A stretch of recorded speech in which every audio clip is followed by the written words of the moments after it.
And we only moved last December to St John's Park. Not quite the same as such. The fact that I was born here, nothing. But what has proved very useful is Marks and Spencer. And being able to walk here. Yes. You've noticed I come much more often. No, it's a very nice snug flat, and we have a second home in Norfolk where I escape with my bits and pieces. But Blackheath really started to grin, and in 1968-9, a good friend of us all, no longer lives here, lived in Oxford, Robin Harlan, was on the trustee board of the newly to be opened Greenwich Theatre, assisting in a voluntary way Ewan Hooper and the others in getting it open. And he said the press officer is an American, and he and his wife have got to go back to America, and they need someone to take over. They were not paid, but I think they would pay you. And I said, well, I'm very pleased about that, because I couldn't do it if I wasn't. I'll live it.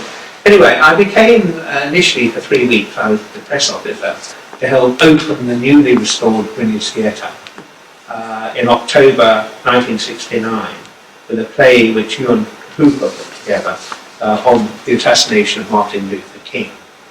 It was quite a success, but I think it would be more successful now. But there we have it, People say, why did he open with that? And the real reason was that the play had been commissioned, which when it was read by the artistic direction team, they realised it was so bad they couldn't actually put it on. I don't know whether it ever did get performed. I won't even try and remember who wrote it or what it was called. But I stayed with the theatre for about 9 months, but it did very well in that time, and subsequently it's been through its ups and downs and roundabouts. It's been very sad. It had to be rescued by the local authority. Hats off to the local authority for a change, you know. And at the moment, of course, it doesn't have an artistic direction. It is simply a letting house, rather like the Royal Albert Hall. If you want to use it, you hire it, and if nobody comes, your loss, not the theatre.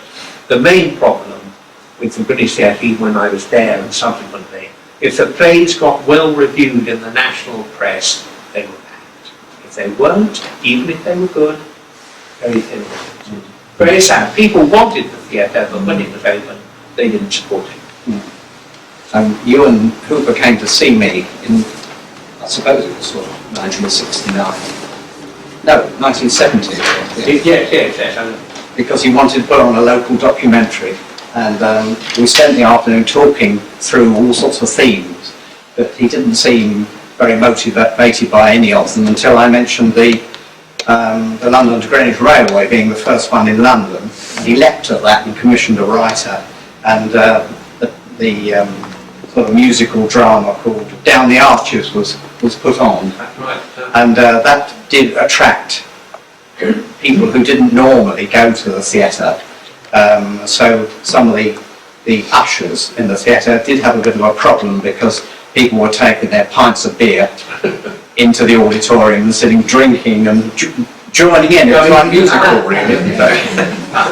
It's a different experience. Ewan is, he's still alive. Lived in the same house there, Bernard Triangle, forever and ever. Yeah. And you've always rather a left-wing sort of chap, which the local authority was very keen on, even in the brief time that it was a Tory local authority.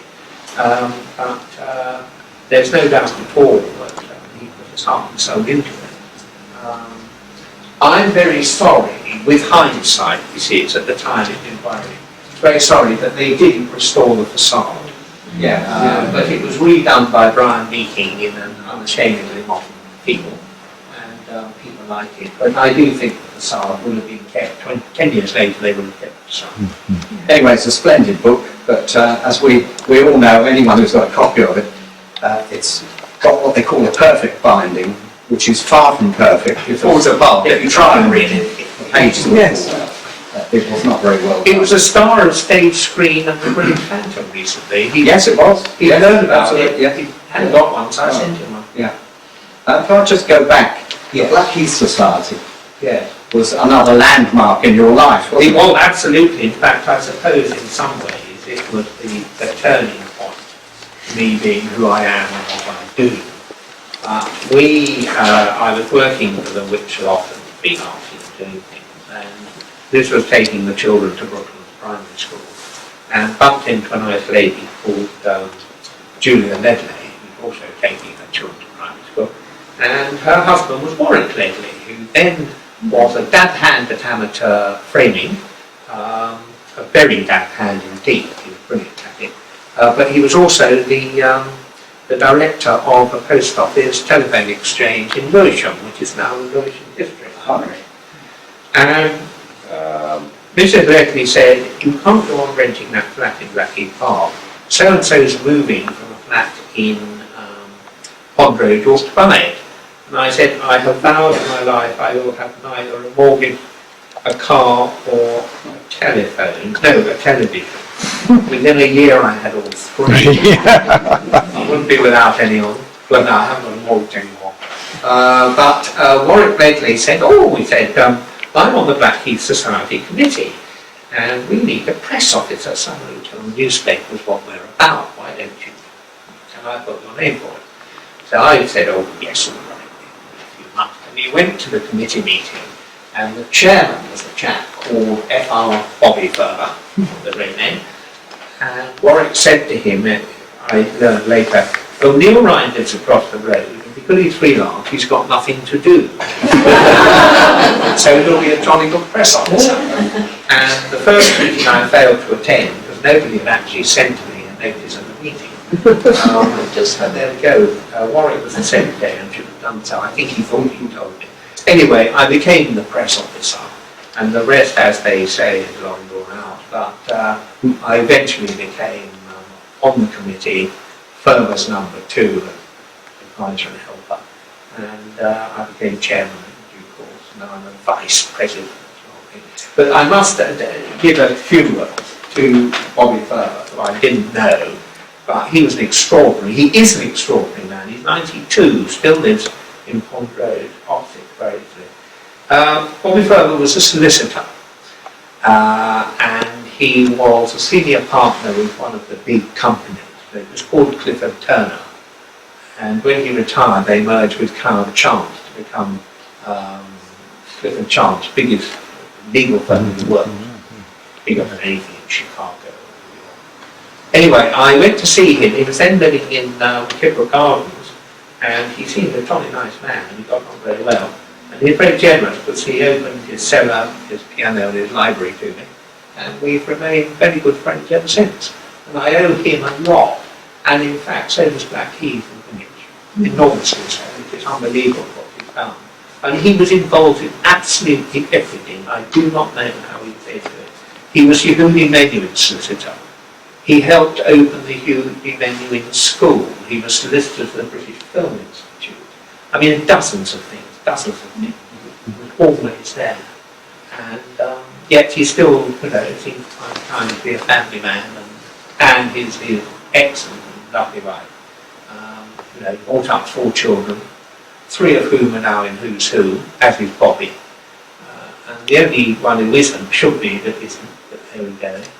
His daughter became the professor of theology at Yale and then moved back to this country. Now, the Cambridge University head of theology, enormously well. And James, who lives in New Lumley Road, he was for a period, took his turn as a senior partner with Radcliffe's. Not Radcliffe, several times in the country. The Queen's solicitor, come on. Barrett. I saw him on the road, I said, "I'm getting retired." He said, "Oh, now senior partner." I said, "Yes." But yes, the Queen's solicitor. Yes, I know he is. He is still there, but he's not there. And then Johnny, a very distinguished barrister, QC, and in fact has advised British Council. Retired from important members. So that's the Ferber family. We have become honorary Ferbers, and occasionally go to Christmas, but absolutely splendid and wonderful people. And to whom I owe enormously, because in 1972, we've been signed up. Well, we're moving on to something else.